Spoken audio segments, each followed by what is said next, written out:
I'm good. How are you? I'm doing well. Let's talk about your latest series, 1962, The War in the Hills. What was your Mhm. favorite part of doing this entire series? Well, reuniting with Mahi, I never have a favorite. There's always a few things. Hmm. But for the sake of answering your question, it was nice to reunite with Mahi after so many years. I love And, her as an actress. Yeah. and getting into uniform, acclimatizing to Ladakh, how did. The Ladakh was definitely up there. I've always wanted to go there, but never had been. Getting into uniform, yeah, I suppose so. But then we play dress up with every film that we do.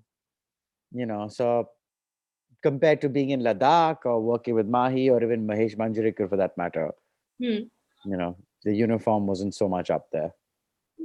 A series like this can very easily get jingoistic. As an actor, how do you steer clear of that? Well, as I by not doing something that is jingoistic, but then once you're on set, there's obviously director's execution and interpretation, so you're at the mercy of that. I spoke to Mahesh ji and I spoke to the producers, and they said very clearly. I said, "Look, I'm not pro war, Hmm. and I don't want to glamorize it at all. And what is your point of view?" And they said very clearly, this is a human story. It's the impact that war has on the soldiers and their lives and their families and the community. It's not so much about action and glamorizing it and showing something really cool and talking about the nation in a way that is above and over and above others and better in some way. So I was like, I mean, we lost that war, right? What are we going to celebrate there? We won the one battle, but we lost the war. Hmm. So yeah, it made sense to me. It felt safe. And through the course of the series, what did you learn? That Ladakh is very cold. Well, there is the history, of course, Hmm. but we learned about this battle in school, so it's not like it was anything new to me. Hmm. And then, we took from fact and obviously had to fictionalize it. We didn't go into the information of the private lives of these particular people. We had to make our own. But the story of a soldier in a war, whether he's Indian or Pakistani or Chinese or Kenyan or French, doesn't matter. No matter what side you are on, you are going to war, you are separated from your family, you suffer death or injury, you question yourself and perhaps even the philosophy you're fighting for. It's the same for everyone. Abhay, in this day and age, anything could quote controversy. So, are there any apprehensions when signing on a series about war? I try not to think too much of that because it doesn't have to be something on war that can create a controversy. Today, you want to create a controversy, it could be of anything. So when you realize that, you're like, okay, then what am I worried about? Because this thing might not create any controversy, but what I ate the other day might create much more controversy than the statement. So why am I worried here? We'll see when it comes. Are you worried at all of controversy though? Would you like to steer clear of it or do you take it head on? I don't like controversies. I don't like being in the press. I didn't even like being in the press promoting the films I did. Thanks.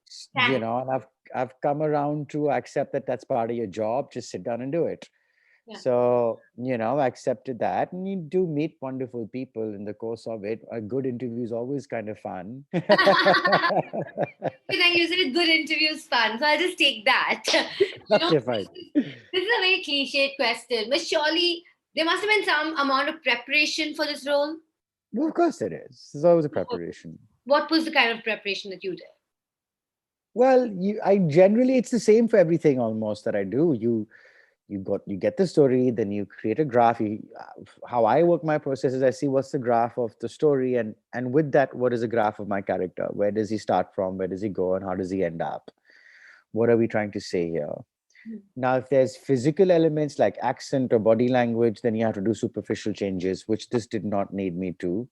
Mhm. Like a Shanghai had. He's a Tamilian in Maharashtra, blah blah blah. So he speaks a certain way. This guy's a soldier, of course, and we as actors, in any case, have to remain very fit and stuff like that. So it's not like the fitness level was something I had to really work hard on. I am recovering from an injury, so I couldn't do too much physicality. But I'm glad I was able to do some of it. It showed to me that okay, I am recovering, so I'm fine. Um, and then of course work with the other actor. And Mahi's is a great actress, and discussions with the director where his point of view was, how does he want me to speak? Well, I just want you to speak clean Hindi. Okay, that's not something I need to practice. I'll just speak Hindi the way I speak. Mhm. Um, and then the regular things, blocking, learning the lines, the usual. All right. And working with a really talented ensemble, you have Mahi Gill, you have Rohan Gandotra, you have Meng Chang, Sumit Mm. Vyas. Is it enriching as an actor? It's always nice to have a good actor opposite you when you're in the scene. And like this entire cast is so well experienced and talented. And more than just having talent and experience, they were all so humble and comfortable with each other and just in it for the right reasons. There was a lot of camaraderie on set. You never felt like someone's competing with you or trying to overshadow you, overpower you. They were just there to do their job and enjoy it while they could. That was really, really nice and refreshing. Yeah. Yeah. You, as an actor, I feel you are more concerned about the project than just your role, which is why you take up series or films in which you're not the lone star. And I think that's true of this one as well. Yeah, yeah, very much so. I mean, this is the story of soldiers at war. So while my character is the major, and if this was a movie, it would have been more difficult to get into the backstories and other characters, Hmm.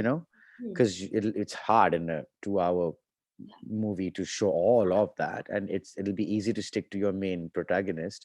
But what we have here is an episodic, so we could go into the backstories and lives of all of these characters, and so they're all important. It's not like one is more than the other. um, and that's kind of refreshing because you want to see the human story, you want to see the impact on everyone, you want to see who are you rooting for, who's your favorite character, do you like one more than the other, do you like all of them, which one do you relate to, Hmm. you know and Hmm. that's what makes it special. Yeah. And this might be a little simplistic, but I feel you are sinking your teeth into what OTT platforms have to offer, because you don't seem always to have been too enthused about the commercial pot boilers that are reserved for theaters. So am I right in reading into that? For sure, the OTT platforms are, they will make popular cinema because there's an audience for it. It'll give them subscribers. At the same time, there are limitless digital space, they need to feed the beast. Hmm. So they will also make the non-formula stuff for which there is also an audience. So it's more democratic. If they make a big budget movie and a small budget movie, but it's an original of their platform, they will market both of them as much. Hmm. Hmm. So there's more democracy there as opposed to a cinema chain and TV where the screen space and the ads are bought by those who have the money, and those who don't have the money are kind of left with what was left. That's not the case in a digital world, Well, and yes, that's it kind does. of nice. It does Yeah. make the playing field more level and more democratic, as you Yeah. say, for sure. Yeah. Yeah. Yeah. And I Yeah. bet, fans of yours know it's been 15 years of you in cinema, 15 years since your debut, Sochana Mm, Tha, released. I spoke mm, to Imtiaz Ali some time back. What have mm. been your memories and what have been your highlights of these 15 years in showbiz? Oh God. I mean, how much time do you have? I'm thankful for the events that took place in my life. I'm thankful for the good and the bad. Hmm. I've learned a lot. I've gone out on a limb. I've, taken chances. I've been right. I've been wrong. All of it. I would do it exactly the same all over again, even though I know I could have now in retrospect done certain things better. I would, I would not be the person I am today had I not made those choices. So, I thank my friends and I thank those who stabbed me in the back equally because I learned something from each one. And it's. I hope I have a longer way to go. I still look young, You even do. if I'm not. Yeah. You do look young. I'm not saying that just because I'm obliged to say it. And No, you're supposed to say you are young. Excuse me. oh, sorry.